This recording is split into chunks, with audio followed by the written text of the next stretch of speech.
These elements are the basic essence of the artistic movement called suprematism, and created by Casimir Malevich. Suprematism is based on absolute minimalist and the maxim supreme representation of. This work, called Dynamic Suprematism and painted in oil on canvas around 1915, is a good example of this movement, although it can be better seen in another of his works.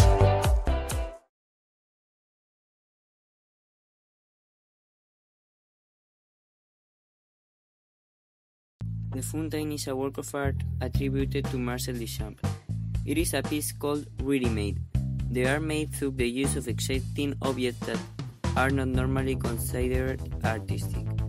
With this work, an authentic revolution in the world of art was initiated by demonstrating that any mundane object could be considered a work of art.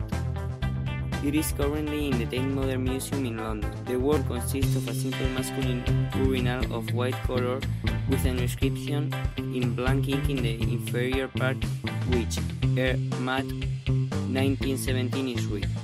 Duchamp has taken the object as it is, without making any manipulation on it, and places it so that it can be observed by the viewer.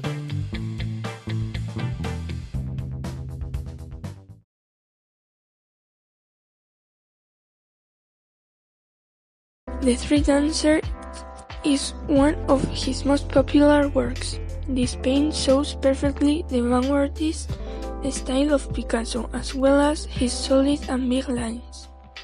Many people could think that the scene is a happy and funny scene. However, experts say that it's related with his friend's death and others with his wife, a Russian dancer, and their bad relationship in that moment.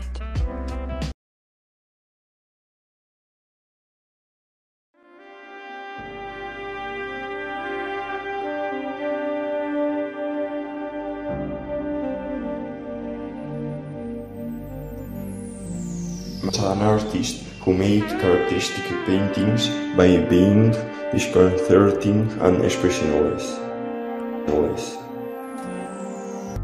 In this painting, he has been inspired by a popular health manual of the time. It shows the box to be divided into 4 vignettes, which shows the corner of a room where a man is sitting in a chair with a newspaper in his hands.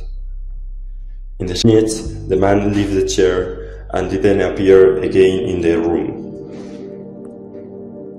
These vignettes can be expressed in the passage of the time inside the room, where in the beginning there was a man, he leaves the place and never returns.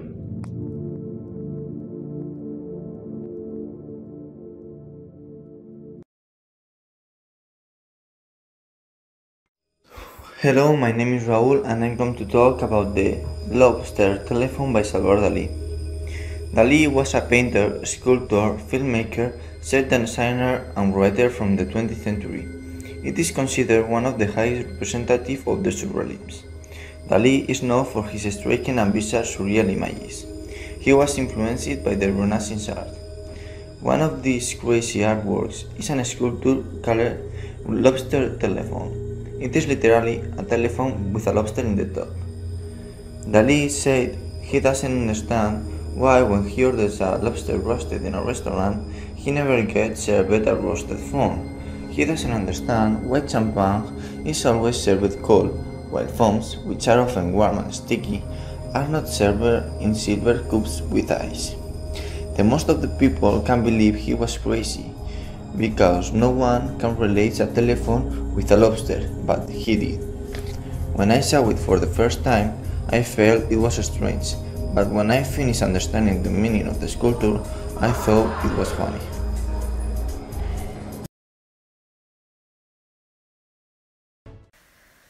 Giorgio Morandi was an Italian painter who specialized in still life.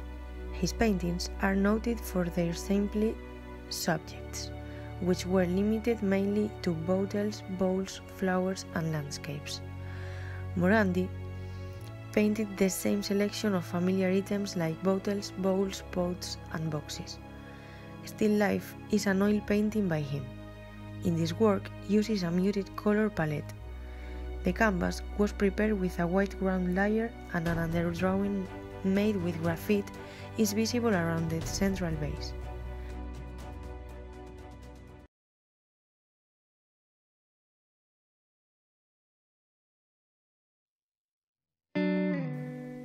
This artwork is called Black on Maroon, which was painted by Rothko, known as one of the pioneers of the color field painting, a movement characterized by simplified compositions of unbroken color in 1958 to 1959, which was when the abstract art was in its cusp. This artwork is an oil painting that is based off rectangles, since it is a deep maroon base with two lighter maroon rectangles on top of a black rectangle. Rothko presented a very reflexive form of art. Going into his room in the Tate Modern feels like going into a different era, in which everything is very sentimental and peaceful. He started painting a collection of artworks as a commission for murals for the Four Seasons restaurant. Sadly, this artwork was vandalized in 2012 when a Tate visitor wrote on a painting with a tag pin.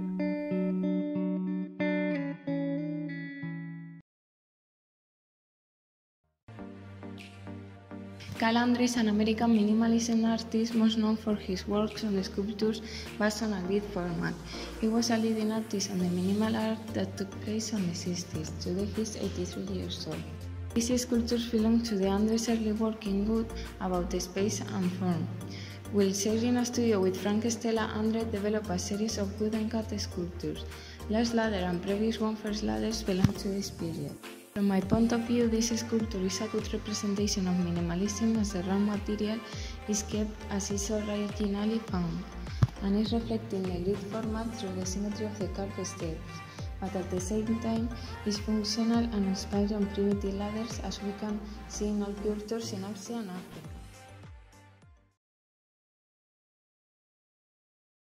One is a deeply work of art created by the American painter Rueda in 1963.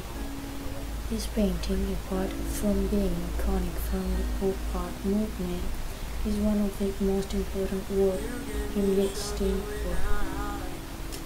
The canvas on the left shows an American fighter firing a missile off the canvas on the right and hitting approximately enemy plane. Above the American plane, you can see some words appearing.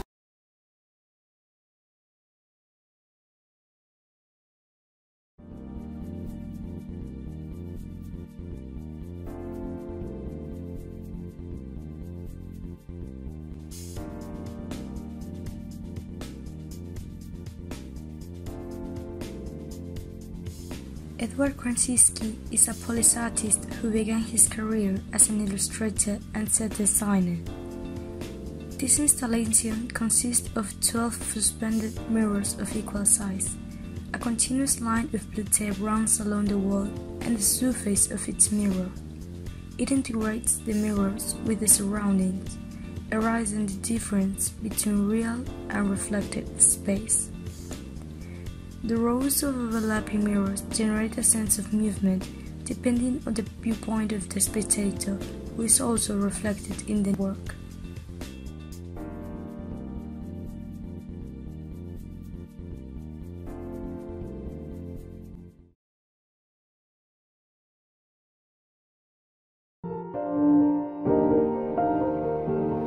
This work of art is made of 700 old radios which are tuned on different languages and frequencies and with the lowest volume. This, if we add the fact that the light which is light in the work is an indigo blue, tries to make the spectator feel uncomfortable. The artist who has made up this sculpture is Silda Mireles, one of the most important developers of conceptual art. What he wanted to express with this breathtaking work is the idea of a common place where different people live without any agreement, what is represented in the Bible in Babel's episode. This could also be a way of saying that different human characteristics can be on the whole a perfect masterpiece, like little jigsaw pieces forming a bigger and amazing jigsaw. The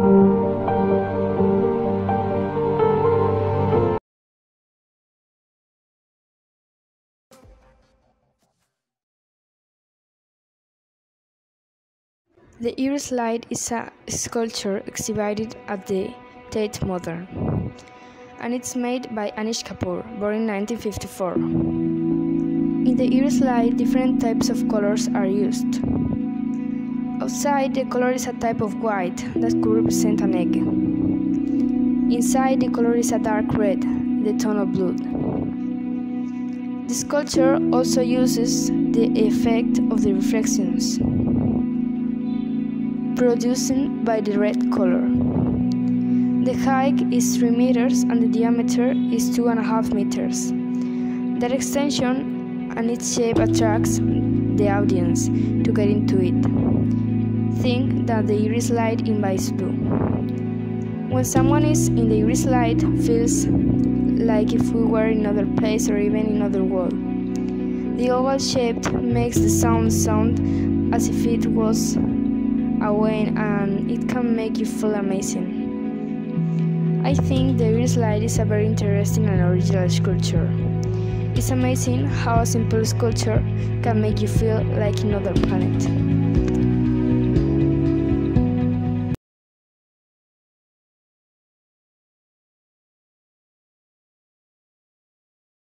Once What is an artwork drawn by Barbara Kruger, who was born in 1945. It's a letter photography screen print on vinyl, measuring nearly 3 meters square. It depicts a hand holding a small box between thumb and forefinger against a plain black background.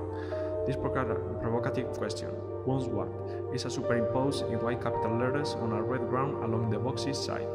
This object resembles the shape and size of a cigarette packet, with the text covering the space where the brand name would be.